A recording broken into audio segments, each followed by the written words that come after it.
Sassoon हे सरकारी रुग्णालय आहे, अतिशय महत्त्वाचं सरकारी रुग्णालय आहे. केवळ पश्चिम महाराष्ट्र नाही तर उत्तर महाराष्ट्र, मध्य महाराष्ट्र इथून हे रुग्ण सगळे या रुग्णालयाकडे येत असतात, ससूनकडे येत असतात आणि इथं ट्रीटमेंट चांगल्या पद्धतीने दिली जाते. म्हणूनच या इतक्या म्हणजे अर्धा महाराष्ट्र जो आहे तो पुण्याला येतो.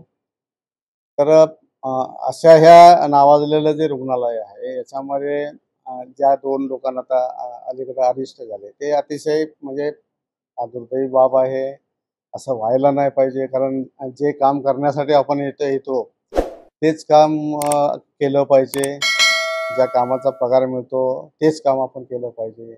उलटं-सुलटं कामं केली नाही पाहिजे. त्यामुळं ते तसं संस्थेच्या दृष्टीने वाईट आहे.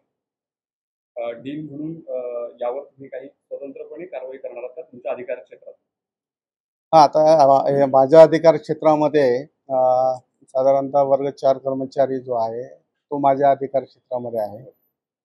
बाकी वर्ग 2 असतील किंवा वर्ग 1 अधिकारी जे आहेत, त्यांच्यावरती कारवाई करण्याचा अधिकार हा माझा नाही. तर माझ्या वरिष्ठ कार्यालयाचा आहे.